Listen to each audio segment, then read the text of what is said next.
Salut, c'est Alain, le créateur d'entreprenez-vous.com et l'activateur de vos nouveaux réflexes en efficacité. Aujourd'hui, je voudrais aborder avec vous quelque chose qui permet vraiment de faire avancer le schmilblick, de progresser, de conduire votre changement. C'est absolument de capitaliser sur vos erreurs.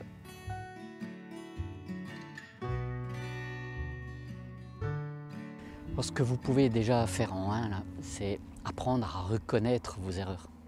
Ce n'est pas la peine d'aller mettre la faute sur le gouvernement, mettre la faute sur vos collègues, vos collaborateurs, vos clients quand il y a quelque chose qui se passe mal. Et il faut juste savoir identifier qu'il y a eu une erreur, et puis on va le voir d'ailleurs juste un peu après, c'est de capitaliser sur cette erreur, mais de surtout ne pas faire en sorte de, par exemple, virer quelqu'un parce qu'il y a eu une erreur de fait. Ça peut arriver. Et même si c'est toujours plus facile à dire qu'à faire, il faut absolument que vous ayez le réflexe de mettre du positif dans vos erreurs. Deuxième source de progrès par rapport aux erreurs, c'est faire en sorte d'être responsable de l'erreur qui est commise. Alors pour pouvoir capitaliser sur vos erreurs, vous devez prendre le contrôle. Sans contrôle, vous allez être une victime de sources extérieures, de choses qui se passent en dehors de votre capacité à contrôler les choses.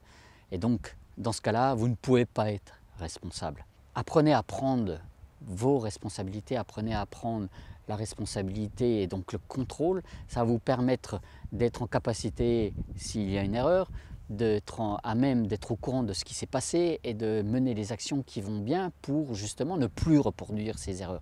Si vous n'êtes pas sous contrôle, vous dépendez de d'autres personnes et vous ne pourrez pas capitaliser sur vos erreurs. Troisième élément, qui est peut-être un des éléments les plus difficiles, c'est savoir faire le deuil suite à une erreur.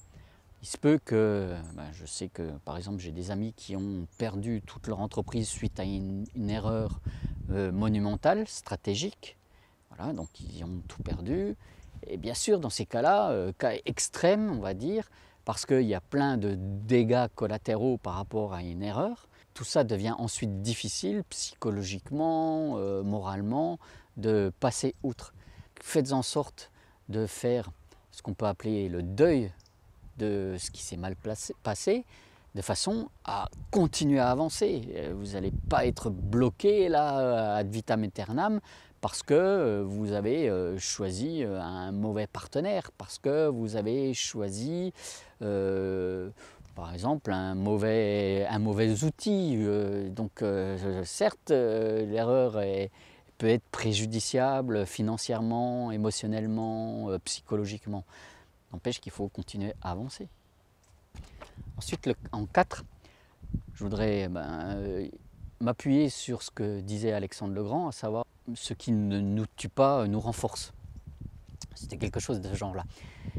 Donc, apprenez à mettre en œuvre un retour sur expérience, à capitaliser sur une expérience.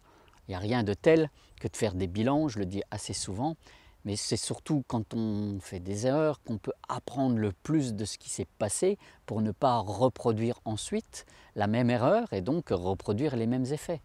D'ailleurs, c'est l'élément 6. C'est en forgeant qu'on apprend à être forgeron.